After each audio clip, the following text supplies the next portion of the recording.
الرحمن الرحيم إن الحمد لله نحمده ونستعينه ونستغفره ونعوذ بالله من شرور أنفسنا ومن سيئات أعمالنا من يهده الله فلا مضل له ومن يضلل فلا هادي له وأشهد أن لا إله إلا الله وحده لا شريك له وأشهد أن محمدا عبده ورسوله يا أيها الذين آمنوا اتقوا الله حق تقاته ولا تموتن إلا وأنتم مسلمون يا أيها الناس اتقوا ربكم الذي خلقكم من نفس واحدة وخلق منها زوجها وبث منهما رجالا كثيرا ونساء واتقوا الله الذي تساءلون به والأرحام إن الله كان عليكم رقيبا يا أيها الذين آمنوا اتقوا الله وقولوا قولا سديدا يصلح لكم أعمالكم ويغفر لكم ذنوبكم ومن يطع الله ورسوله فقد فاز فوزا عظيما أما بعد فإن أصدق الحديث كتاب الله وأحسن الهدي هدي محمد صلى الله عليه وسلم وشر الأمور محدثاتها وكل محدثة بدعة وكل بدعة ضلالة وكل ضلالة في النار. محترم مکرم حاضرین مجلس، بزرگان دین و ملت، اللہ رب العالمین کا جو ہمارے اوپر احسان اور کرم ہے، اگر زندگی بھر اللہ رب العالمین کا ہم شکریہ ادا کرتے رہیں تب بھی شکریہ ادا کر کے اس کا حق ادا نہیں کر سکتے۔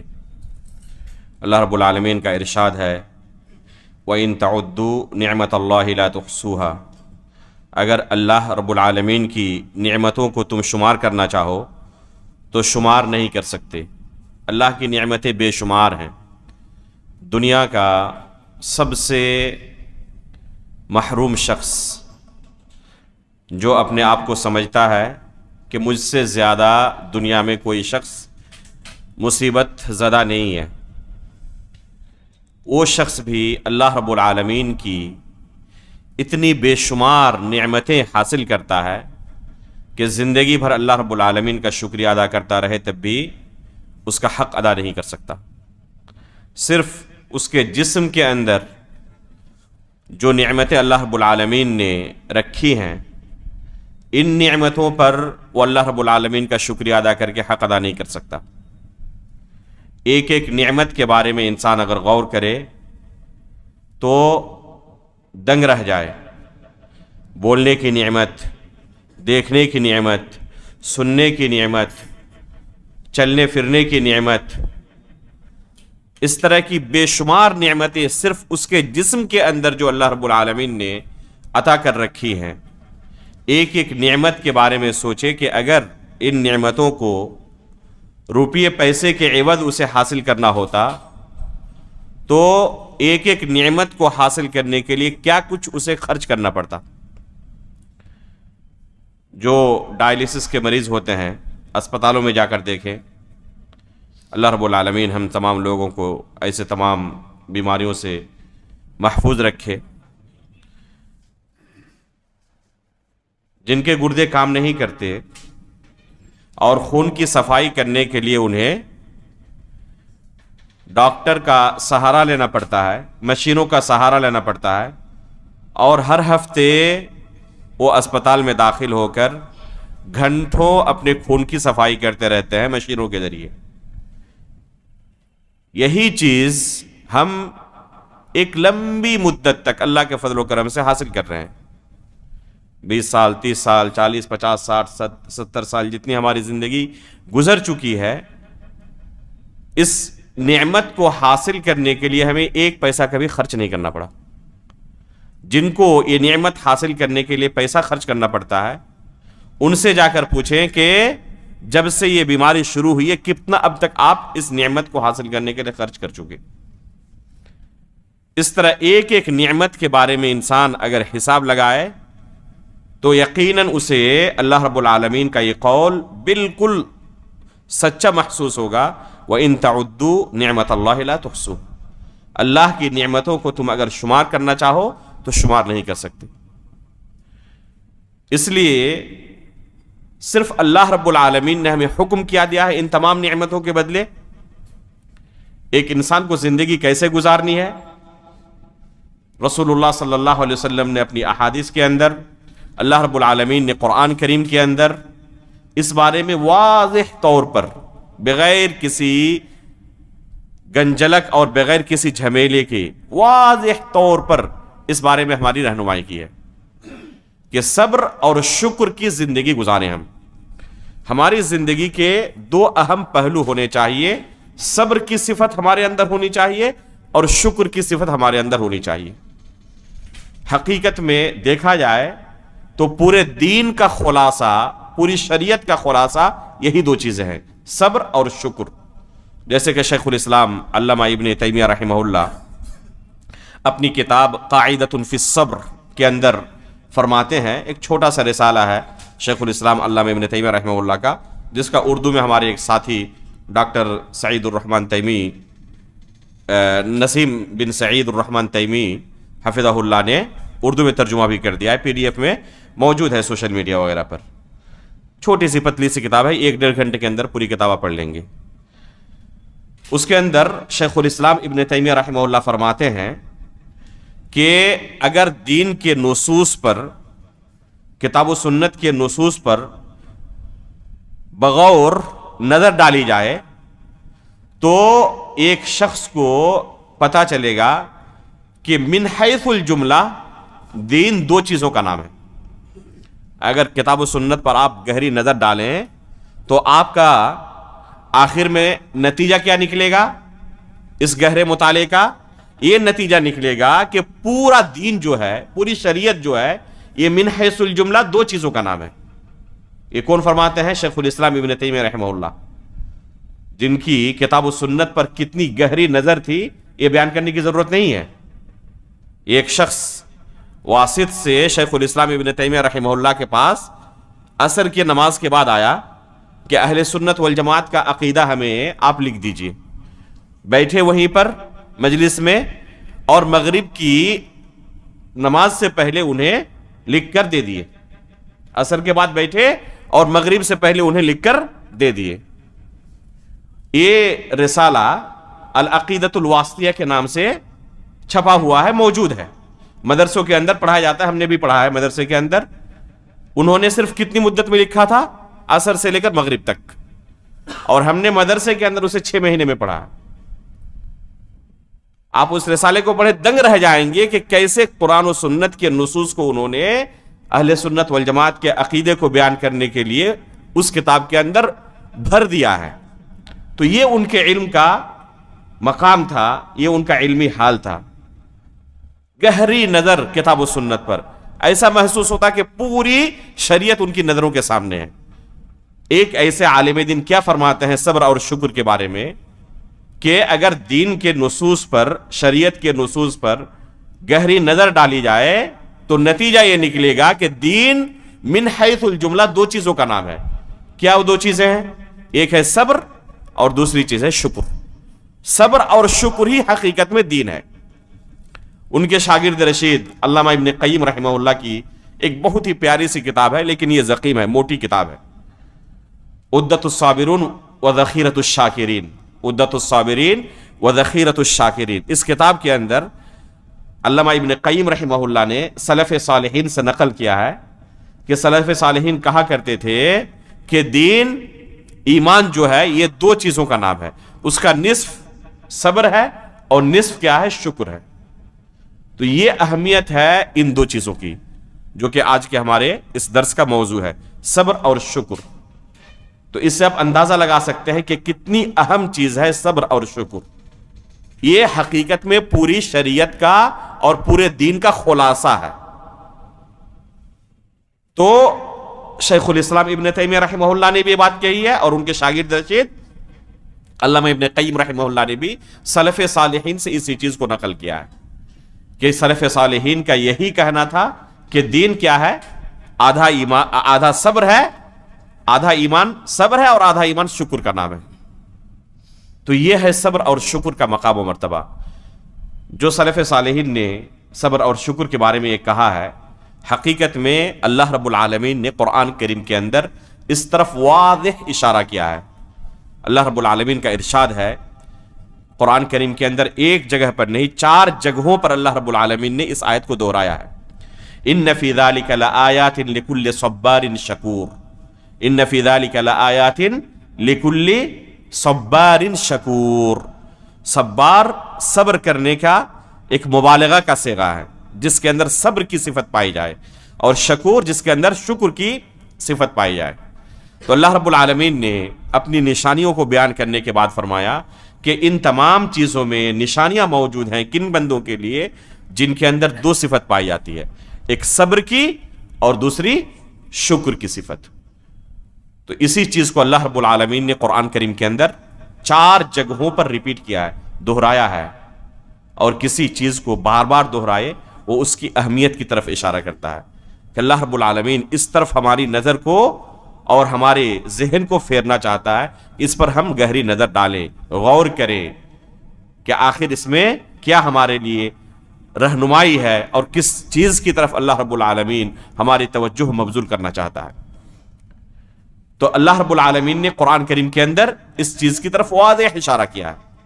اسی طرح نبی صلی اللہ علیہ وسلم نے اپنی حدیث کے اندر اس طرف واضح اشارہ کیا ہے کہ حقیقت میں دین انہی 2 چیزوں کا نام ہے، صبر کا اور شکر کا۔ اللہ کے رسول فرماتے ہیں عجبا لامر المؤمن ان امرہ کلہ خیر۔ ایک مومن کی زندگی جو ہوتی ہے ایک عجیب و غریب زندگی ہوتی ہے، سدا بہار زندگی ہوتی ہے۔ ان امرہ کلہ خیر، ایک مومن کی زندگی میں صرف خیر ہی خیر ہوتا ہے، کبھی شر نہیں ہوتا، کبھی برائی نہیں ہوتی، ہمیشہ اس کی زندگی میں خیر ہی خیر ہوتا ہے، سدا بہار زندگی ہوتی ہے ایک مومن کی۔ اذا اصابتہ سراء شکر، جب اس کی زندگی میں خوشی آتی ہے تو ایسے موقع پر وہ اللہ رب العالمین کا شکریہ ادا کرتا ہے، فہو خیر لہ، اور یہ اس کے لیے خیر ہے، بہتر ہے۔ وَإِنْ أَصَابَتْهُ ضَرَّاء صبر، اور اگر اس کی زندگی میں کوئی تکلیف آتی ہے، کوئی مصیبت آتی ہے تو جزع فزع نہیں کرتا، وہ کیا کرتا ہے؟ صبر کرتا ہے، اور یہ اس کے لیے کیا ہے؟ خیر ہے۔ وَلَيْسَ ذَلِكَ لِأَحَدٍ إِلَّا لِلْمُؤْمِنِ، اور یہ سدا بہار زندگی مومن کے علاوہ کسی دوسرے کو حاصل نہیں ہوتی، صرف ایک مومن کی زندگی ہے، چاہے خیر ہو چاہے شر ہو، چاہے مصیبت کے اندر زندگی گزر رہی ہو، چاہے اللہ رب العالمین کی تمام نعمتوں میں زندگی گزر رہی ہو، ہر حال میں ایک مومن یا تو صابر ہوتا ہے یا شاکر ہوتا ہے، یا تو صبر کر رہا ہوتا ہے یا شکریہ ادا کر رہا ہوتا ہے، اور دونوں حالتوں میں اس کے لیے خیر ہی خیر ہے، اس کی زندگی میں شر نہیں آتا۔ تو حقیقت میں اس حدیث پر اگر کوئی شخص عمل کرنے لگے تو اس کی زندگی میں کبھی شر آ ہی نہیں سکتا، ہمیشہ اس کی زندگی خیر میں ہی گزرے گی۔ جیسے کہ ابھی ہم نے کہا شروع میں کہ چاہے وہ دنیا کا سب سے زیادہ مصیبت زدہ شخص ہو، وہ بھی اللہ رب العالمین کی اتنی نعمتیں حاصل کر رہا ہوتا ہے کہ زندگی بھر اگر اللہ رب العالمین کا شکریہ ادا کرے تب بھی یہ حق ادا نہیں کر سکتا جو نعمتیں اللہ رب العالمین نے اسے عطا کی ہوئی ہے۔ اس لیے ہمیں اس صبر اور شکر کی صفت اپنے اندر اپنانی چاہیے۔ صبر کی صفت یہ جزع فزع کی صفت سے کیا ہے؟ یہ معارض ہے، اس کے برعکس ہے۔ صبر کہتے کس کو ہے؟ صبر ایک اخلاق ہے، ایسا فاضلانہ اخلاق جو انسان کو ہر اس کام سے روکے جس کا انجام بہتر نہ ہو، آخر میں اس کا انجام کیا ہو؟ برا ہو۔ ابھی جوش میں آ کر اس نے ایک فیصلہ کر لیا کہ ایسا ہی کرنا چاہیے ہمیں، لیکن بعد میں جب غور کرے تو اس کا انجام اچھا نہیں ہوا، بعد میں اسے افسوس کرنا پڑا کہ جوش میں آ کر ہمیں یہ کام نہیں کرنا چاہیے تھا، اپنے اوپر کنٹرول کرنا چاہیے تھا۔ اسی کو کہتے ہیں کیا؟ صبر۔ اسی کو عربی زبان میں صبر کہتے ہیں، اور یہ جزع فزع کے بالکل برعکس ہے۔ سواء علینا، اللہ رب العالمین نے قرآن کریم کے اندر کیا فرمایا؟ سواء علینا اجزعنا ام صبرنا ما لنا من محیص۔ تو اللہ رب العالمین نے صبر کے برعکس کس چیز کو ذکر کیا؟ سواء علینا اجزعنا ام صبرنا، چاہے ہم جزع فزع کریں یا صبر کریں، کوئی ہمارے لیے چھٹکارا نہیں ہے، بھاگنے کی جگہ نہیں ہے۔ تو یہ دو حالت ہوتی ہے، یا تو انسان جزا فضا کرتا ہے، واویلا مچاتا ہے، یا پھر وہ صبر کرتا ہے۔ ایک مومن سے مطلوب کیا ہے؟ وہ جزا فضا نہ کرے، صبر کرے۔ اگر حقیقت میں وہ صبر کی صفت اپنے اندر اپنا لیتا ہے تو اللہ رب العالمین نے اس کے لیے بے حساب اجر رکھا۔ آپ قرآن مجید پڑھیں، دنگ رہ جائیں گے کہ صبر کا جہاں بھی اللہ رب العالمین نے تذکرہ کیا ہے قرآن مجید کے اندر، اس کے ساتھ جو فضیلت ذکر کی ہے وہ کسی دوسرے عمل کے لیے ذکر نہیں ہے۔ غور کر کے کبھی قرآن مجید کو اس نظریے سے پڑھیں۔ امام احمد بن حنبل رحمہ اللہ فرماتے ہیں کہ قرآن کریم کے اندر صبر کے بارے میں جو آیتیں ہیں وہ ایک دو نہیں ہیں، یہ 90 سے زیادہ جگہوں پر اللہ رب العالمین نے صبر کے بارے میں قرآن کریم کے اندر بیان کیا ہے۔ ایک دو جگہوں پر نہیں، 90 سے زیادہ آیتوں میں اللہ رب العالمین نے صبر کے تعلق سے بیان کیا ہے۔ ان تمام آیتوں پر آپ غور کریں تو پائیں گے کہ اس کے متعلق جو اللہ تعالیٰ نے فضیلت ذکر کی ہے، اس کی اہمیت کو بتایا، وہ کسی دوسرے عمل کے لیے نہیں ہے۔ گویا کہ یہ تمام اعمال کا خلاصہ ہے، تمام اعمال کا گویا کہ یہ کیا ہے؟ خلاصہ ہے۔ اس لیے آپ پائیں گے جہاں پر اللہ رب العالمین نے جنتیوں کے اعمال کو بیان کیا ہے، ان کے بے شمار اعمال کو ذکر کرنے کے بعد آخر میں اللہ رب العالمین کیا فرماتے ہیں کہ ان کو جنت میں یہ مقام اس لیے ملا کیونکہ انہوں نے صبر کیا۔ تمام اعمال کو ذکر کرنے کے بعد اللہ رب العالمین نے ان تمام اعمال کا خلاصہ ایک لفظ میں بیان کر دیا کہ ان تمام اعمال پر ہم ایک لفظ سے اطلاق کر سکتے ہیں کہ ان کے اندر صبر کی صفت موجود تھی۔ انما یوفی الصابرون اجرہم بغیر حساب۔ اللہ رب العالمین کا ارشاد ہے کہ صبر کرنے والوں کو اللہ رب العالمین بلا حساب و کتاب اجر عطا فرماتا ہے۔ صبر کرنے والوں کو اللہ رب العالمین حساب کر کے اجر عطا نہیں کرتا، بغیر حساب کے اللہ رب العالمین اجر عطا کرتا ہے۔ اسی طرح ایک آیت میں اللہ رب العالمین کا ارشاد ہے اولئک یؤتون اجرہم مرتین بما صبروا، صبر کی وجہ سے ان لوگوں کو، اہل جنت کو 2 مرتبہ اللہ رب العالمین اجر عطا کرے گا۔ چنانچہ سلیمان بن قاسم رحمہ اللہ انما یوفی الصابرون اجرہم بغیر حساب اور اس جیسی دوسری آیتوں کے تناظر میں فرماتے ہیں کہ کل عمل یعرف ثوابہ الا الصبر، جو بھی عمل ہے اس کا کوئی نہ کوئی ثواب، اس کی کوئی نہ کوئی نیکی معروف ہے، کتاب و سنت کے اندر مذکور ہے، سوائے صبر کے۔ صبر کی اللہ رب العالمین نے کوئی لمٹ نہیں رکھی ہے۔ کوئی کہہ سکتا ہے کہ روزے کے متعلق بھی ہم نے یہی سنا ہے الا الصوم فانہ لی وانا اجزی بہ، تو حقیقت میں بغیر صبر کے روزہ رکھنا ممکن نہیں ہے، بلکہ کوئی بھی نیکی کا کام بغیر صبر کے انجام دینا ممکن نہیں ہے، اور روزے کے اندر تو سب سے زیادہ صبر کی ضرورت پڑتی ہے، تو یہ اس میں شامل ہے، یہ اس میں شامل ہے۔ تو مقاتل سلیمان بن قاسم رحمہ اللہ فرماتے ہیں کہ ہر عمل کا کوئی نہ کوئی ثواب معلوم ہے سوائے صبر کے۔ صبر کے بارے میں اللہ رب العالمین نے کیا کہا؟ انما یوفی الصابرون اجرہم بغیر حساب، کہ اللہ رب العالمین صبر کرنے والوں کو بلا حساب و کتاب بدلہ عطا کریں گے۔ اسی طرح اللہ رب العالمین نے قرآن کریم کے اندر جنتیوں کا تذکرہ کرتے ہوئے کہا ہے والملائکۃ یدخلون علیہم من کل باب سلام علیکم بما صبرتم فنعم عقبی الدار۔ یہ جنتی جب جنت میں پہنچ جائیں گے، ہر دروازے سے جنت کے فرشتے ان پر داخل ہوں گے اور فرشتے ان جنتیوں کو سلام کریں گے۔ سوچے کیا ان کا مقام و مرتبہ ہے اللہ رب العالمین کے نزدیک۔ ہر دروازے سے ان پر فرشتے داخل ہوتے ہیں اور فرشتے ان پر سلام کرتے ہیں، اور کیا کہتے ہیں سلام کرنے کے ساتھ ساتھ؟ سلام علیکم بما صبرتم۔ یہ جو تمہیں مقام ملا ہے نا، یہاں پر تم پہنچے ہو نا، یہ مقام جانتے ہو کس لیے ملا ہے؟ صبر کی وجہ سے۔ تمہارے اندر صبر کی صفت موجود تھی، اس وجہ سے تمہیں یہ آج مقام و مرتبہ ملا ہوا۔ اب غور کریں کہ ایک جنتی اس مقام تک بے شمار اعمال کے کرنے کے بعد پہنچا ہے، بہت سارے حرام کاموں کو ترک کرنے کے بعد اس مقام تک پہنچا ہے۔ ان کے تمام اعمال کو فرشتے ایک لفظ کے اندر کیا بیان کرتے ہیں؟ سلام علیکم بما صبرتم، تم پر سلامتی ہو۔ یہ بدلہ کس چیز کا ہے؟ تمہارے صبر کا بدلہ ہے۔ فنعم عقبی الدار، یہ جو ان کو مقام و مرتبہ ملا ہے، کیا ہی عظیم اور کیا ہی بہترین ان کے لیے بدلہ ہے۔ تو اس طرح اگر آپ دیکھیں قرآن و حدیث کے اندر تو صبر کرنے کے تعلق سے بے شمار آپ فضیلت کی احادیث یا فضیلت کی آیتیں پائیں گے۔ اب سوال پیدا ہوتا ہے کہ جس کام کی اتنی فضیلت ہے، آخر وہ چیز ہمارے اندر کیسے پیدا ہو تاکہ اس فضیلت کے ہم مستحق بن سکیں۔ یہ اصل مقصد ہے۔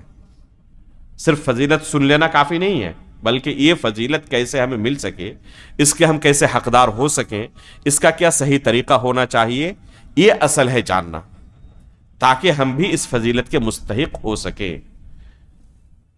جب بھی صبر کی بات کی جاتی ہے تو لوگوں کے ذہن میں صبر کا کیا معنی ابھرتا ہے، کیا تصور آتا ہے صبر کا؟ عموماً کسی سے بھی آپ پوچھیں صبر کے تعلق سے کہ صبر سے آپ کیا سمجھتے ہیں، تو کیا کہیں گے؟ وہ آپ کو یہی کہیں گے کہ اگر کوئی مصیبت آپ کے اوپر آ پڑی ہے تو ایسے موقع پر صبر کرنا چاہیے، جزا فضا نہیں کرنا چاہیے، شور نہیں مچانا چاہیے، واویلا نہیں کرنا چاہیے۔ اس کو صبر کرنا کہتے ہیں۔ عموماً یہی معنی صبر کا لوگوں کے ذہن کے اندر بیٹھا ہوا ہے۔ کسی سے بھی پوچھے صبر کے تعلق سے کہ صبر کی اتنی فضیلت ہے تو آپ صبر کرنا کیا سمجھتے ہیں، صبر سے کیا مفہوم آپ کے ذہن کے اندر موجود ہے؟ عموماً آپ کو صبر کے تعلق سے لوگ یہی آپ کو بیان کریں گے کہ صبر کرنے کا یہ معنی ہوتا ہے۔ یقیناً جو معنی ابھی بیان کیا گیا کہ مصیبت اگر کوئی کسی کے اوپر آ پڑی ہے تو ایسے موقع پر جزا فضا نہ کرے، شور نہ مچائے، واویلا نہ کرے، یقیناً یہ صبر ہے، لیکن صبر کا ایک ناقص مفہوم ہے۔ یہ صبر کا ایک ناقص مفہوم ہے جس کی فضیلت ابھی بیان کی گئی کہ اس کے لیے اللہ رب العالمین نے اتنی عظیم فضیلت رکھی ہے، تو صرف اس معنی میں اس فضیلت کو جوڑنا یہ ناقص معنی ہوگا۔ حقیقت میں صبر کا جو مفہوم ہے شریعت کی نظر میں اس سے کہیں زیادہ وسیع ہے، اس سے کہیں زیادہ وسیع ہے۔ شیخ الاسلام علامہ ابن تیمیہ رحمہ اللہ اسی کتاب کے اندر قاعدۃ فی الصبر کے اندر بیان کرتے ہیں کہ صبر کی حقیقت میں 3 قسمیں ہیں یا 3 درجات ہیں اس کے، اور یہ جو معنی لوگوں کے ذہن میں بیٹھا ہوا ہے یہ آخری درجہ ہے، یہ آخری درجہ ہے، اور اس کے بھی اصول و ضوابط ہیں کہ کب کسی بندے کو یہ فضیلت حاصل ہوگی۔ اگر اس پر کوئی مصیبت آ پڑی ہے اور وہ صبر کر رہا ہے تو کب اسے یہ فضیلت حاصل ہوگی، اس فضیلت کو حاصل کرنے کے لیے کیا اصول و ضابطے ہیں، یہ بھی بیان ہوا ہے۔ لیکن یہ جو صبر کا درجہ ہے کہ مصیبت کے وقت جزا فضا نہ کرنا، شور نہ مچانا، یہ آخری درجہ ہے صبر کا۔ اس سے کہیں اعلیٰ مراتب موجود ہیں کتاب و سنت کے اندر صبر کے۔ صبر کا جو مفہوم شریعت کی نظر میں ہے وہ یہ مفہوم نہیں ہے، حقیقت میں اس سے کہیں زیادہ وہ وسیع مفہوم ہے۔ وہ مفہوم کیا ہے؟ صبر کا پہلا درجہ یہ ہے کہ اللہ رب العالمین کی اطاعت کرنے میں صبر کرنا، یہ ہے صبر کا سب سے اعلیٰ درجہ۔ جب بھی اللہ رب العالمین کی اطاعت کی ضرورت پڑے اس پر صبر کرو۔ اگر صبر کی صفت ایک انسان کے اندر اللہ رب العالمین کی اطاعت کرتے ہوئے پیدا ہو گئی تو یہ بندہ ناکام نہیں ہو سکتا، یہ بندہ ناکام نہیں ہو سکتا۔ آپ سورۃ العصر کو پڑھیں، والعصر ان الانسان لفی خسر الا الذین آمنوا وعملوا الصالحات وتواصوا بالحق وتواصوا بالصبر۔ اس سورے کے اندر اللہ رب العالمین نے 4 قسم کے لوگوں کو بیان کیا ہے کہ یہ 4 قسم کے لوگ فقط ہیں جو گھاٹے میں نہیں ہیں، جو کامیاب ہیں۔ یہ 4 قسم کے لوگ فقط ہیں جو گھاٹے میں نہیں ہیں۔ ان الانسان لفی خسر، اللہ تعالیٰ نے کہا کہ تمام کے تمام انسان گھاٹے میں ہیں، خسارے میں ہیں، لیکن سوائے 4 قسم کے لوگوں کے جن کے اندر یہ 4 صفتیں پائی جاتی ہیں وہ گھاٹے میں نہیں ہیں. وہ کون کون ہے؟ الا الذین آمنوا، جو لوگ ایمان لائے. اور یہ دلیل ہے علم کی بھی، کیونکہ بغیر علم کے ایمان لانا ممکن نہیں ہے. تو علم حاصل کرنا، ایمان لانا، پہلی چیز. الا الذین آمنوا وعملوا الصالحات، اور پھر نیک عمل کیے. دوسری چیز ہوئی وتواصوا بالحق، اور ایک دوسرے کو حق کی تلقین کرتے رہے. یہ تیسری چیز. اور چوتھی صفت کیا ہے؟ وتواصوا بالصبر، اور ایک دوسرے کو صبر کی تلقین کرتے رہے. تو جن لوگوں کے اندر یہ 4 صفات پائی جاتی ہے وہ ناکام نہیں ہو سکتے. اللہ رب العالمین نے وعدہ کیا ہے اس سورہ کے اندر. اس لیے امام شافعی رحمہ اللہ اس سورہ کے بارے میں کہا کرتے تھے کہ اللہ رب العالمین اگر مخلوق پر اس سورہ کے علاوہ اور کوئی دوسری سورہ نازل نہ کرتا تب بھی بندوں پر حجت قائم کرنے کے لیے سورہ کافی ہوتی. اس سورہ کے اندر اگر تفصیل سے اس سورہ پر نظر ڈالی جائے اور اس کی شرح کی جائے پتہ چلے گا کہ گویا کہ پوری شریعت کو اللہ رب العالمین نے اس سورہ کے اندر بیان کر دیا ہے. تو اس میں ایک اہم چیز کیا ہے؟ چوتھی چیز صبر کی صفت پائے جانا. تو اگر صبر کی صفت آ گئی تو وہ بندہ کامیاب ہو گیا. اسی کو اللہ رب العالمین نے سورۃ آل عمران کے آخری آیت میں، سورہ آل عمران کی آخری آیت میں بیان کیا ہے. یا ایھا الذین آمنوا اصبروا وصابروا ورابطوا واتقوا اللہ لعلکم تفلحون. کیا ایمان والو تم صبر کرو. یا ایھا الذین آمنوا اصبروا، تم صبر کرو. وصابروا، اور صبر کرتے ہوئے اس پر جمے رہو. یہ صبر کے اوپر ایک اعلیٰ درجہ ہے. ایک ہے صبر کرنا اور ایک ہے صبر کرتے ہوئے اس پر جمے رہنا. یہ آسان کام نہیں ہے. بہت سارے لوگ ابتدائی ایام میں صبر کرتے ہیں لیکن اس پر جمے رہنا ان کے لیے آسان نہیں ہوتا.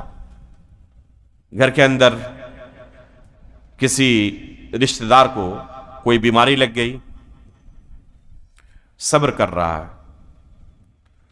ڈاکٹروں کے پاس جا رہا ہے، علاج کرا رہا ہے، لیکن شفا نہیں مل رہی ہے. بہت سارے لوگ آتے ہیں، مشورے دیتے ہیں فلاں بابا کے پاس جاؤ. ایک مرتبہ فلاں بابا کے پاس چلے گئے، ایک دم یہ بیماری ختم ہو جائے گی. فلاں گئے تھے، فلاں گئے تھے، فلاں گئے تھے، لمبی فہرست ہے، سب کو الحمدللہ شفا مل گئی. لیکن یہ بندہ سب کو انکار کر رہا ہے، سب کو انکار کر رہا ہے. اس طرح وہ انتظار کر رہا ہے شفا ملنے کا اور شفا نہیں مل رہی ہے. اور لوگ روزانہ صبح و شام اسے کیا کر رہے ہیں؟ شرک کے دروازے پر بھیجنے کے لیے آگے پیچھے لگے ہوئے ہیں. ایسے موقع پر صبر کے ساتھ دین پر جمع رہنا آسان کام نہیں ہے. جن کے ساتھ یہ معاملہ پیش آتا ہے ان کو جا کر پوچھیں کہ ایک چیز پر صبر کر کے جمع رہنا یہ آسان کام نہیں ہے. ایک شخص زندگی بھر 5 وقت کی نماز کی پابندی کرتا رہے جماعت کے ساتھ، آسان کام نہیں ہے. اس لیے اللہ رب العالمین نے کیا کہا نماز کے متعلق؟ وَأْمُرْ أَهْلَكَ بِالصَّلَاةِ وَاصْطَبِرْ عَلَيْهَا، اپنے گھر والوں کو نماز کی تلقین کرو، نماز کا حکم دو. وَاصْطَبِرْ عَلَيْهَا، اور اس پر جمے رہو، صبر کے ساتھ ڈٹے رہو.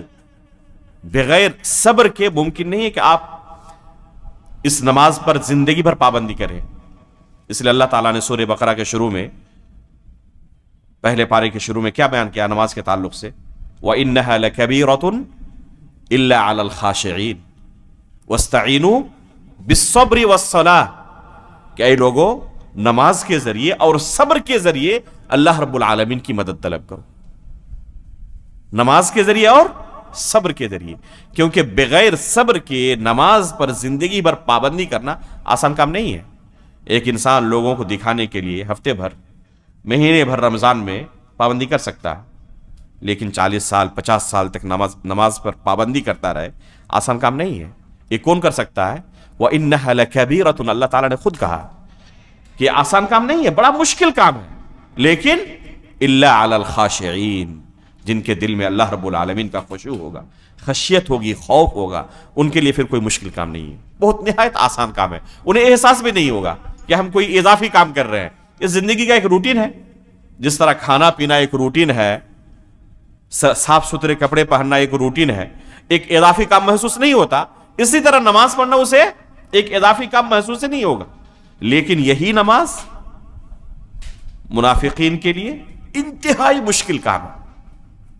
رات کو بستر ترک کر کے نماز فجر کے لیے خصوصاً سردی کے موسم میں حاضر ہو جانا آسان کام نہیں ہے. اللہ کے رسول صلی اللہ علیہ وسلم نے اسباغ الوضوء علی المکارہ اس کو بیان کیا ہے صبر کے تعلق سے کہ سردی کے موسم میں ٹھنڈے پانی سے مکمل وضو کرنا یہ آسان کام نہیں ہے. اس کے لیے انتہائی صبر کی ضرورت ہے. بغیر صبر کے ایک انسان اللہ رب العالمین کی اطاعت کر سکے یہ ممکن نہیں ہے. چند دنوں تک کر سکتا ہے لیکن اس پر جمے رہنا. اللہ تعالیٰ نے کیا یا الذین آمنوا اصبروا صبر کرو. اس کے بعد کیا کہا؟ کافی تھا یہ صبر کرو کہنا, لیکن اس کے بعد کہا وصابروا اور اس پر جمے رہو صبر کرتے ہوئے. تو یہ اصل چیز ہے. چند دنوں تک ہم نے صبر کیا اس کے بعد چھوڑ دیا تو اس کو صبر کرنا نہیں کہتے. صبر کرنا کیا ہے؟ اس پر جمے رہنا ہے آخری سانس تک. طالب علم آسان کام نہیں ہے. یہ چند دنوں کے اندر ہم ایک عالم بن جائے ممکن نہیں ہے. ایک لمبے زمانے تک اس میں لگا رہنا صبر کے ساتھ. اگر کسی کے اندر صبر کی صفت موجود نہ ہو تو دین کا علم حاصل کر سکتا ہے؟ ممکن ہے؟ ناممکن ہے کہ وہ دین کا علم حاصل کر لے. آپ سلف صالحین کی سیرت پڑھیں کہ کیسے انہوں نے دین کا علم حاصل کرنے کے لیے صبر کیا. یہ تو مومنوں کی بات ہوئی. علامہ ابن قیم رحمہ اللہ نے عدت الصابرین کے اندر بیان کیا کہ دنیا کا کوئی بھی بندہ ایسا نہیں ہے جس کے اندر صبر کی صفت نہ پائی جائے, چاہے وہ مومن ہو چاہے وہ کافر ہو. کوئی بھی دنیا کا بندہ ایسا نہیں ہے جس کے اندر صبر کی صفت نہ پائی جائے. فرق یہ ہے کہ کوئی اللہ رب العالمین کو راضی کرنے کے لیے صبر کرتا ہے اور کوئی اللہ رب العالمین کی نافرمانی میں صبر کر کے جمع رہتا ہے. ایک چور چوری کرنے کے لیے معمولی تکلیف برداشت کرتا ہے, اس پر ڈٹے رہتا ہے, صبر کرتا ہے, اسے چھوڑتا نہیں ہے. تو ایک شخص چاہے وہ نیکی کا کام کرنے والا ہو چاہے گناہ کا کام کرنے والا, بغیر صبر کے اس کام پر جمع رہنا اس کے لیے آسان نہیں ہے. یہ اصل انسان کو دیکھنے کی بات ہے کہ وہ کس کام میں صبر کر رہا ہے, اللہ کی اطاعت میں یا اللہ کی نافرمانی میں. تعجب ہے ایسے لوگوں پر جو اللہ رب العالمین کی نافرمانی میں انتہائی درجے کا صبر کرتا ہے. اللہ رب العالمین کی نافرمانی میں بے شمار لوگوں کو پائیں گے آپ مشکل سے مشکل طریقے سے زندگی گزارتے ہیں. وہ آخر میں نتیجہ کیا نکلتا ہے؟ اللہ رب العالمین کی نافرمانی کے ساتھ حرام تجارت میں دنوں رات لگا ہوا ہے رزق کمانے کے لیے, لیکن شروع سے لے کر آخر تک وہ پورا کیا ہے؟ حرام کے اوپر مبنی ہے. تو اللہ رب العالمین کی نافرمانی صبر کے ساتھ زندگی گزار دیتا ہے. اصل یہ دیکھنا ہے کہ ہمیں جمع رہنا ہے کس پر؟ اللہ رب العالمین کی اطاعت میں. تو شیخ الاسلام ابن تیمیہ رحمہ اللہ فرماتے ہیں کہ صبر کے درجات ہیں. سب سے اعلیٰ درجہ جو ہے جس کی فضیلت اتنی بیان کی گئی انما یوفی الصابرون اجرهم بغیر حساب, جنت کے اندر فرشتے آ کے سلام کریں گے اس صبر کی وجہ سے. تو یہ فضیلت کن کو حاصل ہوگی؟ جو اللہ رب العالمین کی اطاعت میں کیا کرتے ہیں؟ صبر کرتے ہیں, اس کو چھوڑ نہیں دیتے. عبداللہ بن عمرو بن عاص رضی اللہ تعالیٰ عنہ کا تذکرہ صحیحین کے اندر آیا ہوا ہے, صحیح بخاری میں بھی اور صحیح مسلم میں بھی. انتہائی درجے کی عبادت کرنے والا, یہاں تک کہ اللہ رب العالمین کی اطاعت کی وجہ سے جو دوسروں کے حقوق ہیں ان حقوق کے اندر وہ کوتاہی کے اندر مبتلا ہونے لگے. دنوں رات اللہ کی عبادت میں گزارنے والے. ان کے والد نے جب بیٹے کی عبادت کی حال دیکھی تو کیا کیا؟ بچے کی شادی کر دی. اس کے بعد اپنی بہو کے پاس جاتے ہیں اور پوچھتے ہیں اپنے بیٹے کے بارے میں, عبداللہ کے بارے میں, کہ عبداللہ کیسے شوہر ہیں آپ کے لیے؟ بہت زیادہ تعریف کرتی ہو خاتون, لیکن آخر میں کیا کہتی ہے؟ آخر میں کہتی ہے کہ انہ لا یاتینی علی الفراش، وہ بستر پر نہیں آتے. وہ کہتے ہیں کہ جس مقصد کے لیے ہم نے شادی کرائی تھی وہ مقصد ہی فوت ہو گیا. اللہ کے رسول صلی اللہ علیہ وسلم کے پاس شکایت کرتے ہیں. اللہ کے رسول پوچھتے ہیں ان کو کہ آپ قرآن کیسے ختم کرتے ہو؟ کیف تختم؟ تو فرماتے ہیں کل لیلہ، روزانہ رات کو ایک قرآن ختم کر دیتا ہوں. اللہ اکبر. ہم سوچ نہیں سکتے، کوئی دنیا کا انسان تصور نہیں کر سکتا کہ روزانہ ایک ایسی عبادت پر اپنی زندگی گزارے. پھر پوچھتے ہیں کیف تصوم؟ روزہ کیسے رکھتے ہو؟ تو کہتے ہیں کل یوم، روزانہ روزہ رکھتا ہوں. تو اللہ کے رسول صلی اللہ علیہ وسلم انہیں کہتے ہیں کہ آپ مہینے میں ایک مرتبہ قرآن ختم کیا کریں. مہینے میں ایک مرتبہ قرآن ختم کیا کریں. جو بندہ روزانہ ایک قرآن ختم کرتا ہو ان کے لیے کتنا مشکل ہوگا. اگر کہا جائے کہ صرف مہینے میں ایک مرتبہ قرآن ختم کیا کریں.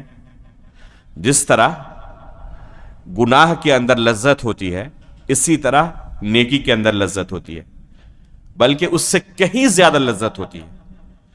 جس کو نیکی کی لذت لگ جائے تو اس چیز کو اچھی طرح محسوس کرتا ہے. اس کے لیے نیکی سے دور رہنا انتہائی مشکل کام. فرماتے اللہ کے رسول میری اس سے زیادہ طاقت ہے. مہینے میں ایک مرتبہ قرآن ختم کرنا، اس پر صبر کرنا تو بڑا مشکل ہو جائے گا میرے لیے.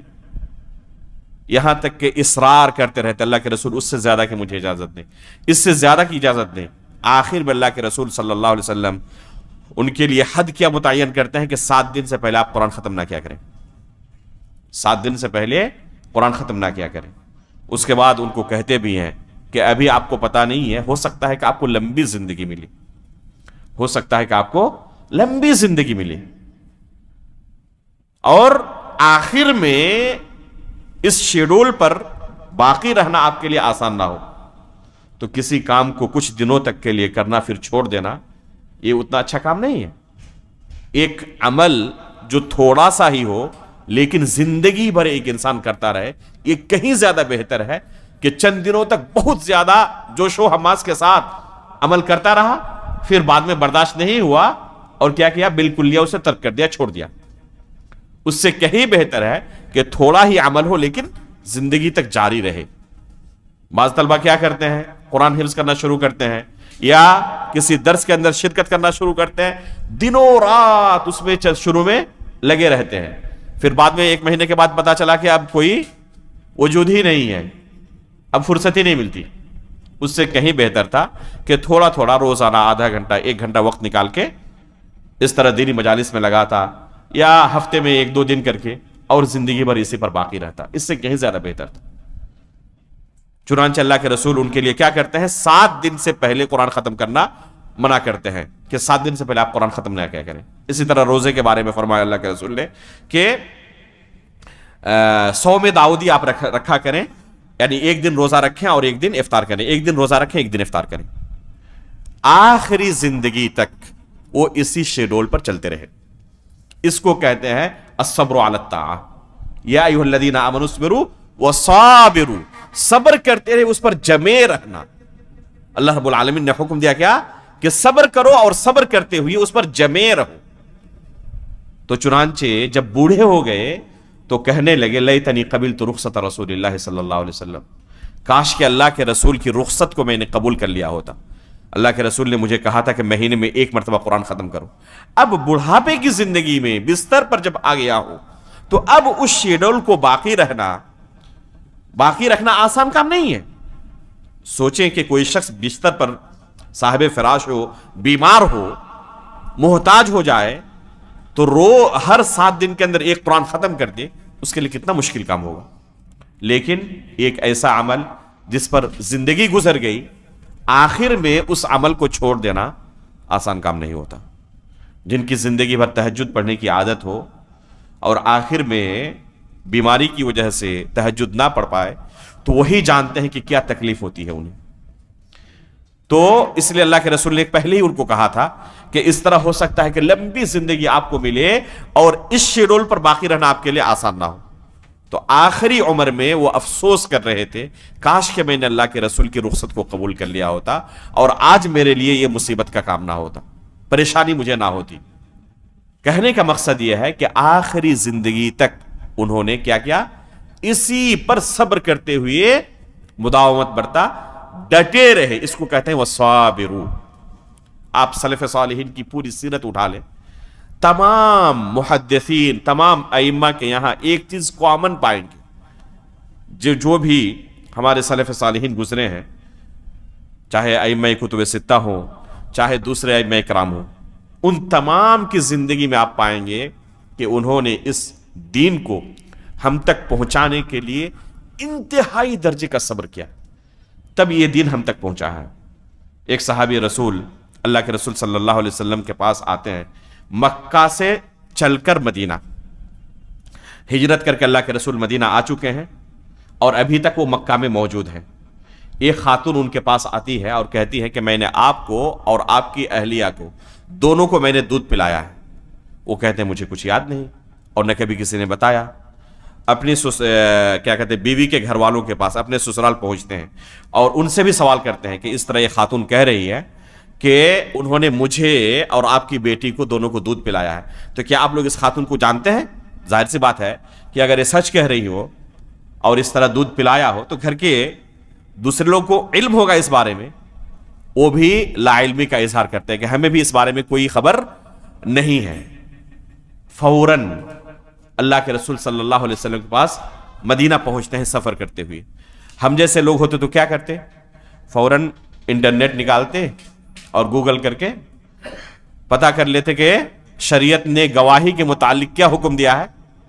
ایک عورت کی گواہی قابل قبول نہیں ہے، 2 مردوں کی گواہی چاہیے، اور ان میں سے بھی اگر کوئی خاتون آ جائے تو 2 خواتین کی گواہی، 2 عورتوں کی گواہی 1 مرد کے قائم مقام ہوگی. اور یہاں پر گواہی دینے والی کتنی ہے؟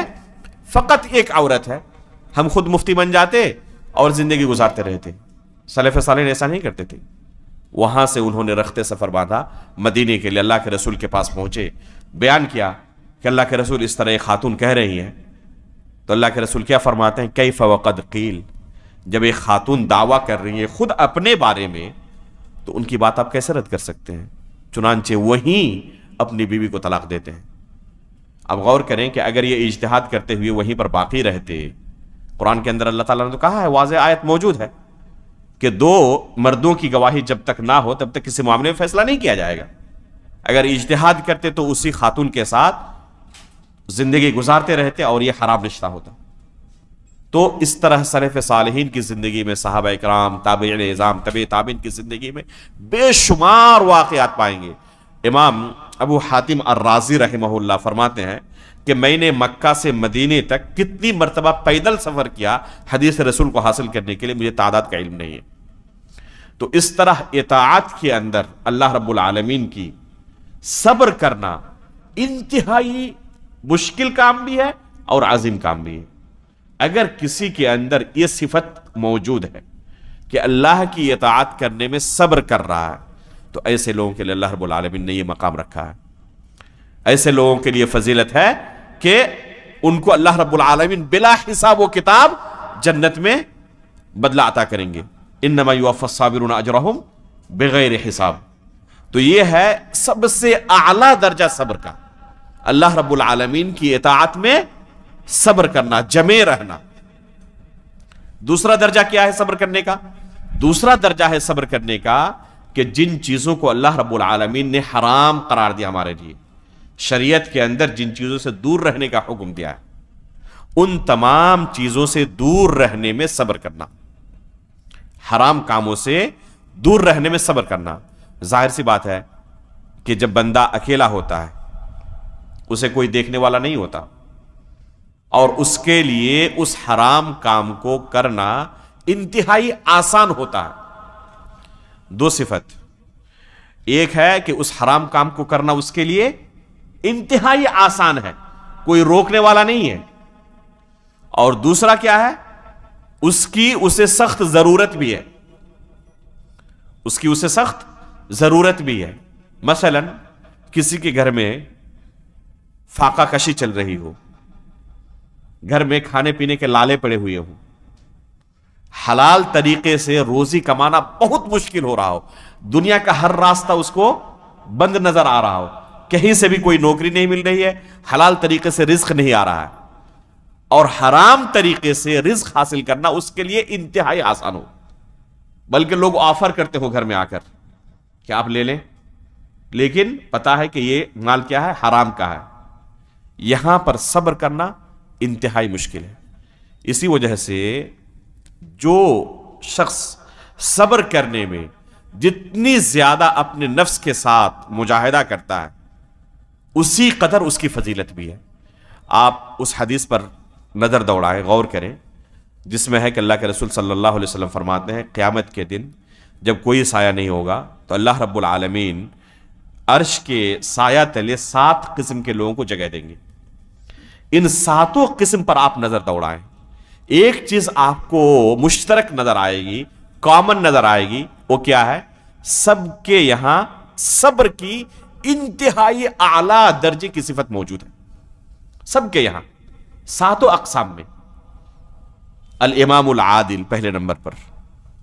اب غور کریں کہ ایک شخص بادشاہ ہے. بادشاہ مطلب پورا پاور اسی کے پاس ہے, فورس, پولیس, عدالت, سب کچھ اس کے ماتحت. اس کو کسی قانون کے تحت لانا, کوئی شخص اس کے اوپر قانون نافذ کرے, ہے ہی نہیں, وہ تو خود بادشاہ ہے. اس کے باوجود وہ عدل کرے, انصاف کرے, یہ آسان کام ہے؟ ایک ایسا شخص جس کو کوئی ڈر نہ ہو کسی قانون کا کہ کوئی اس کا حساب لے سکتا ہے سوائے اللہ رب العالمین کے. دنیا کے اندر جتنی طاقتیں ہیں اس کی مٹھی میں ہے. قانون خود وہ بنانے والا ہے, کوئی اس کا حساب لینے والا نہیں ہے. اور عموماً ایک انسان کے اندر جس طرح مال و دولت کی نعمتیں آتی رہتی ہے, آپ کسی شخص کی زندگی کا مطالعہ کریں, اس کی زندگی اگر پہلے تکلیفوں میں, فقر و فاقہ میں, فقیری میں گزری ہو, اور بعد میں اسے مال و دولت کی نعمت حاصل ہوئی ہو, دونوں زندگی کا آپ موازنہ کریں. جیسے جیسے ایک انسان کی زندگی میں مال و دولت آتے رہتا ہے, اسی طرح وہ کیا کرتا ہے؟ اللہ رب العالمین کی نافرمانی میں آگے بڑھتا رہتا ہے. ایک عمومی صفت ہے, کچھ لوگ مستثنا ہو سکتے ہیں, لیکن عموماً جیسے جیسے انسان کے پاس مال و دولت کی فراوانی ہوتی ہے, اسی طرح وہ گناہوں کے اندر ملوث ہوتے رہتا ہے. اب ایک ایسا شخص جس کے ہاتھ میں تمام طرح کی نعمتیں موجود ہوں, اس کا کوئی حساب لینے والا نہ ہو, اس کے باوجود وہ عدل و انصاف سے کام لے, اس کے لیے کتنے صبر کی ضرورت پڑے گی؟ تو اللہ رب العالمین ایسے لوگوں کو عرش کے نیچے جگہ دیں گے.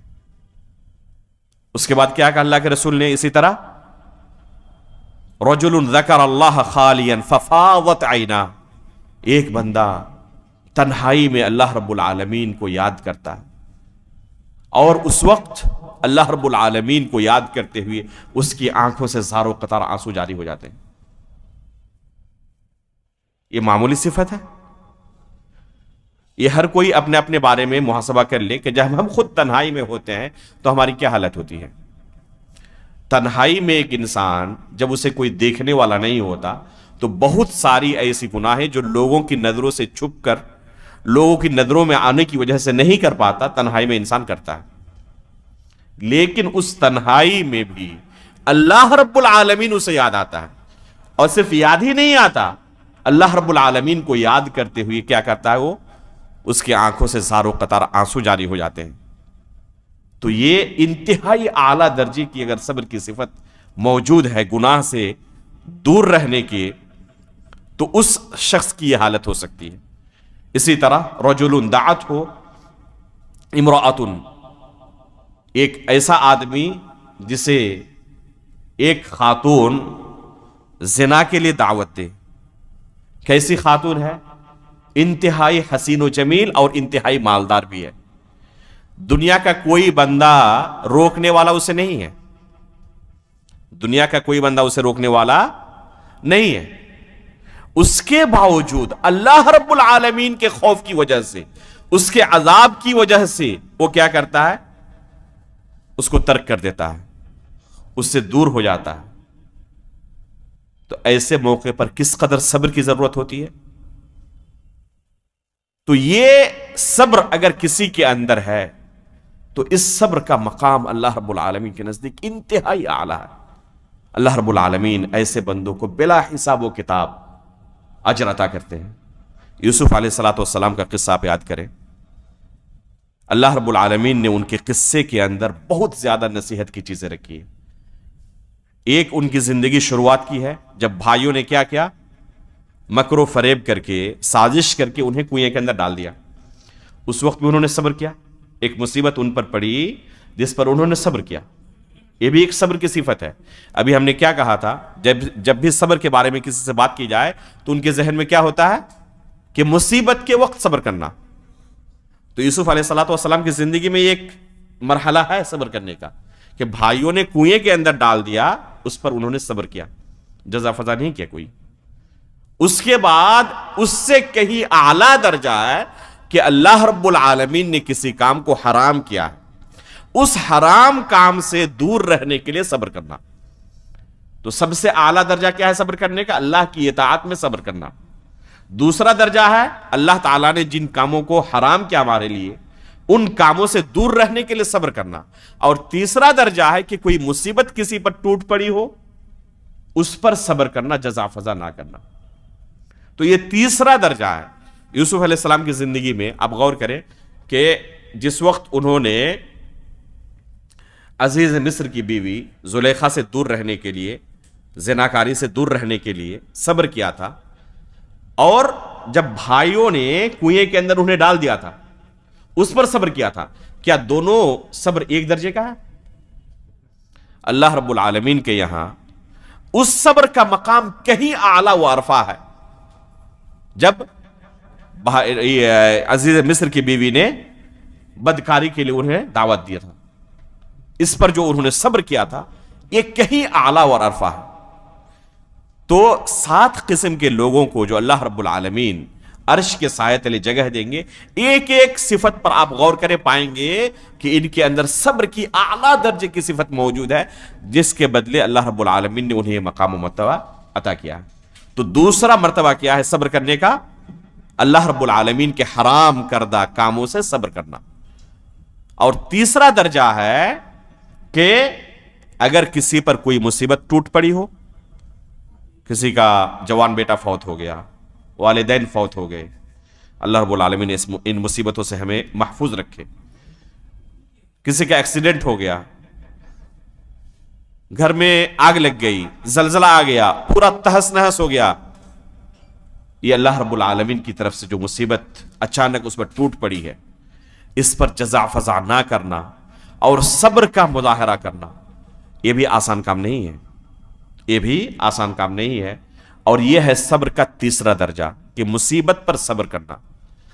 لیکن مصیبت پر صبر کرنا یہ جو تیسرا درجہ ہے, اس میں انسان کے پاس اس کے علاوہ کوئی دوسرا آپشن ہے؟ کسی کا جوان بیٹا فوت ہو گیا, اگر وہ صبر نہ کرے تو کیا کرے گا؟ اس کے پاس کوئی دوسرا آپشن ہے صبر نہ کرنے کے علاوہ؟ یہ اضطراری صبر ہے. یہ صبر کیا ہے؟ اضطراری ہے, یعنی اس کے پاس اس کے علاوہ کوئی دوسرا آپشن تھا ہی نہیں. وہاں پر اللہ کی اطاعت کرنے میں آپشن ہے, چاہے تو تہجد کی نماز پڑھے, چاہے تو باجماعت آ کے نماز پڑھے, چاہے تو نہ پڑھے, جیسے کہ بہت سارے لوگ اللہ کی نافرمانی میں اپنی زندگی گزار رہے ہیں. وہاں پر اختیاری ہے اور یہاں پر اضطراری ہے, اس کے علاوہ کوئی آپشن ہی نہیں ہے. لیکن اس پر بھی فضیلت ہے.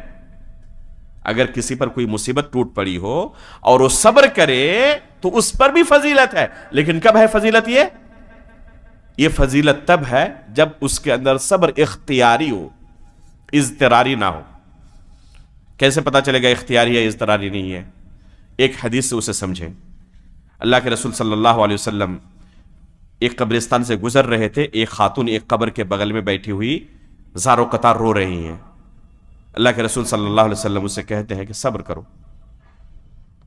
وہ کیا کہتی ہے کہ آپ کے بیٹے کی وفات ہوتی تب آپ کو پتا چلتا کہ کیا تکلیف مجھ پر آن پڑی ہے, جو مصیبت مجھ پر ٹوٹ پڑی ہے آپ کو کیا اس کے بارے میں پتا ہے؟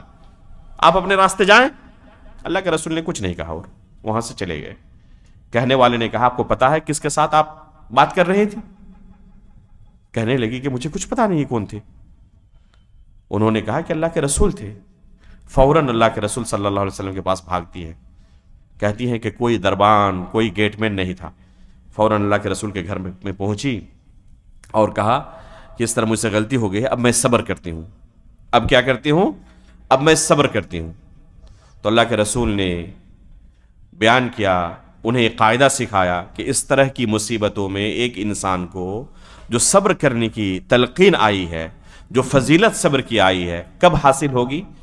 انما الصبر عند الصدمۃ الاولى، جب پہلی چوٹ دل پر لگی ہے، جیسے خبر ملی کہ فلاں مصیبت مجھ پر ٹوٹ پڑی ہے، اس وقت اپنے آپ کو کنٹرول کر لینا، اللہ رب العالمین کی قضاء و قدر پر اعتراض نہ کرنا، شکوے شکایت نہ کرنا، جزع فضع نہ کرنا، واویلا نہ مچانا، اللہ رب العالمین کے اس فیصلے کو رضا مندی کے ساتھ تسلیم کر لینا۔ اگر کوئی اس طرح اپنے آپ کو کنٹرول کر سکے، اس کے لیے فضیلت ہے۔ انما الصبر عند الصدمۃ الاولى۔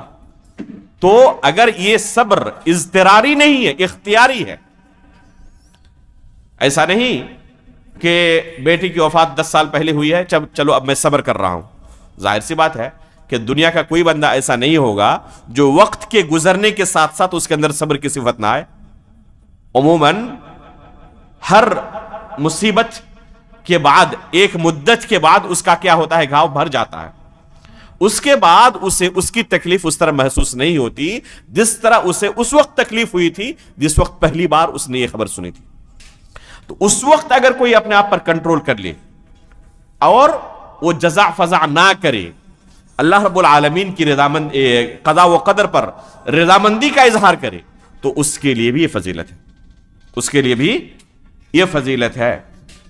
اس لیے ہمیں ایسے موقع پر بھی صبر کا مظاہرہ کرنا چاہیے۔ صبر کا مظاہرہ کا معنی یہ نہیں ہے کہ آنکھوں کے اندر آنسو نہیں آ سکتا، دل میں تکلیف نہیں ہو سکتی، یہ ممکن نہیں ہے۔ اللہ کے رسول صلی اللہ علیہ وسلم کے فرزند ابراہیم رضی اللہ تعالی عنہ کی وفات جب ہوئی، نزع کے عالم میں تھے، اللہ کے رسول کے پاس لایا گیا، اللہ کے رسول کی آنکھوں سے زار و قطار آنسو جاری ہو گئے۔ کہنے والے نے کہا کہ اللہ کے رسول آپ بھی روتے ہیں؟ تو اللہ کے رسول نے کیا کہا؟ یہ رحمت کے آنسو ہیں۔ تو آنکھوں سے آنسو کا جاری ہونا یہ صبر کے خلاف نہیں ہے۔ صبر کے خلاف کیا ہے؟ نوحہ کرنا، جزع فضع کرنا، واویلا مچانا، اونچی آواز کرنا، کرتے اور گریبان چاک کرنا، سینہ کو بھی کرنا، جس طرح کے بہت سارے لوگ کرتے ہیں، یہ صبر کے خلاف ہے۔ جزع فضع کرنا یہ صبر کے خلاف ہے۔ اگر پہلی چوٹ کے وقت ایک انسان اپنے آپ پر ضبط کر لے تو یقیناً اگر اللہ رب العالمین کے لیے کام وہ کر رہا ہے تو اس کی بھی فضیلت ہے۔ تو یہ ہے 3 درجات صبر کرنے کے۔ اللہ کے رسول صلی اللہ علیہ وسلم کی زندگی کا آپ مطالعہ کریں، کتنے موقعوں پر دشمنوں نے آپ کو تکلیف پہنچایا۔ یہ بھی جو مصیبت پر صبر ہے، اس کی بھی 2 قسمیں ہیں۔ ایک ہے کہ اللہ رب العالمین کی طرف سے کوئی مصیبت نازل ہوئی ہے جس میں کسی انسان کا کوئی دخل نہیں ہے، اس موقع پر صبر کرنا تھوڑا آسان ہے، اس لیے کہ بندے کے پاس کوئی دوسرا آپشن نہیں ہوتا۔ اور دوسرا ہے کہ یہ مصیبت کسی انسان کی طرف سے آئی ہے، کسی نے ہمارے کسی عزیز و قریب کو کیا ہے، اس پر حملہ کیا ہے۔ ایسے موقع پر صبر کر لینا یہ سب کے بس کی بات نہیں ہے، بلکہ شیخ الاسلام نے کہا ہے کہ یہ انبیاء اور صدیقین ہی اس درجے پر پہنچتے ہیں جو ایسے موقع پر بھی صبر کا مظاہرہ کر سکتے ہیں۔ تو یہ آسان کام نہیں ہے صبر کرنا ایسے موقع پر۔ تو یہ ہے صبر کرنا۔ اگر کسی کے اندر یہ صفات آ جاتی ہیں تو انتہا درجے کی اس کے لیے فضیلت ہے، بلکہ دنیا کے اندر آخرت کے اندر کامیابی کی ضمانت ہے۔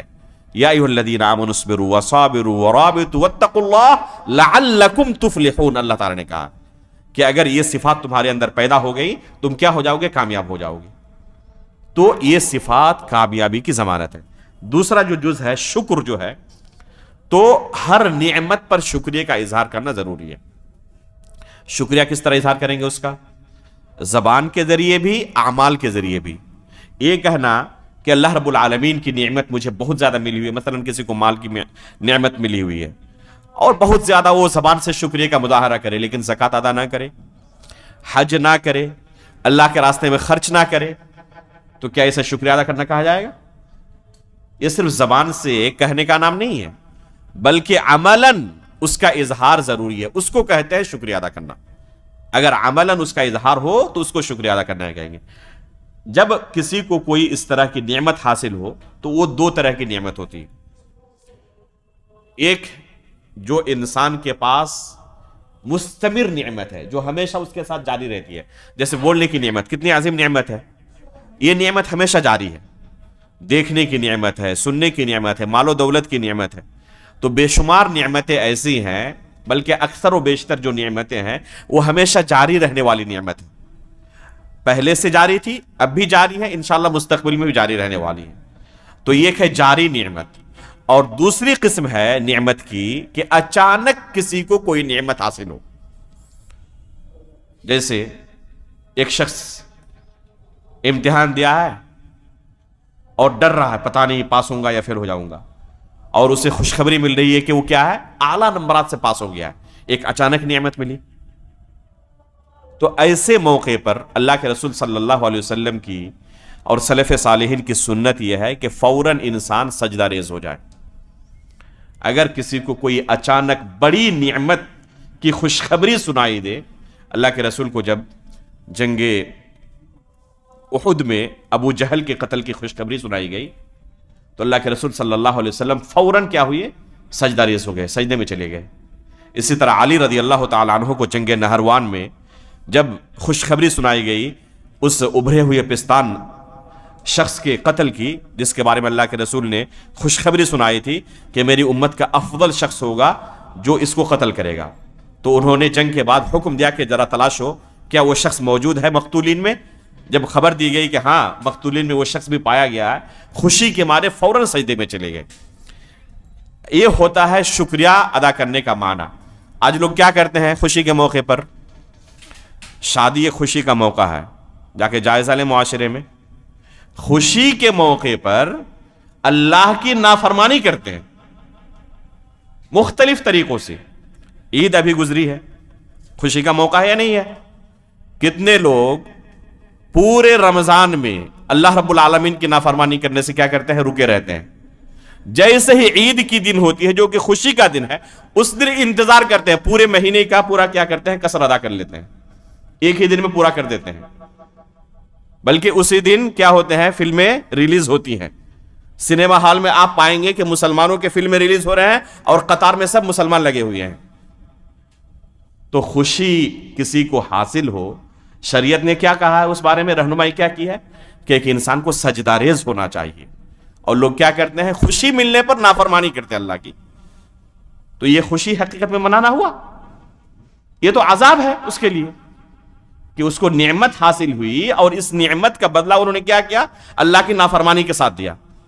پورے مہینے بھر داڑھی نہیں منایا تھا، عید کے دن نماز پڑھنے کے بعد آ کے شیو کرتے ہیں۔ استغفر اللہ۔ یہ نعمت اللہ کی ملی ہے، اس خوشی کا اظہار آپ نے اللہ کی نافرمانی ادا کر کے کیا؟ تو یہ خوشی منانے کا طریقہ نہیں ہے۔ صحابی رسول کعب بن مالک رضی اللہ تعالیٰ عنہ کے ساتھ اللہ کے رسول نے جنگ تبوک میں پیچھے رہ جانے کی وجہ سے کیا کیا، بائیکاٹ کا اعلان کیا۔ 50 دنوں تک ان کے ساتھ بائیکاٹ جاری رہا۔ صحیح بخاری کی روایت ہے، جب اللہ رب العالمین کی طرف سے قرآن کی آیتیں نازل ہوئی ان کے توبہ قبول کرنے کے بارے میں کہ اللہ رب العالمین نے ان کی توبہ کو قبول کر لیا ہے، فوراً سجدے میں گر پڑے۔ یہ ہے خوشی منانے کا طریقہ کہ اگر کسی کو کوئی ایسی بڑی خوشخبری سنائی دے، اچانک حاصل ہونے والی نعمت، تو ایسے موقع پر کیا ہے مسنون طریقہ، فوراً آپ سجدے میں چلے جائیں۔ اس سجدے کے بہت سارے احکام و مسائل ہیں، میں نے ایک چھوٹی سی 50 صفحے کی کتاب لکھی ہے، سجدہ شکر کے احکام و مسائل اور نماز شکر کی شرعی حیثیت۔ بہت سارے لوگ ایسے موقع پر 2 رکعت نماز ادا کرتے ہیں شکرانے کے طور پر۔ یہ 2 رکعت نماز ادا کرنا سنت سے ثابت نہیں ہے۔ 2 رکعت نماز ادا کرنا خوشی کے موقع پر، یہاں تک کہ بعض لوگوں کو آپ دیکھیں گے عقد نکاح کے بعد کیا کرتے ہیں، 2 رکعت نماز ادا کرتے ہیں شکرانے کے طور پر۔ یہ ثابت نہیں ہے۔ خوشی کے موقع پر سلف صالحین کا، اللہ کے رسول کا، صحابہ کرام کا کیا طریقہ رہا ہے، سجدہ کرنا، یہ ہے مشروع طریقہ۔ البتہ نماز پڑھنا تو یہ مشروع طریقہ نہیں ہے، یہاں تک کہ بعض علماء نے اسے بدعت قرار دیا ہے کہ اس طرح کی کوئی خوشی کسی کو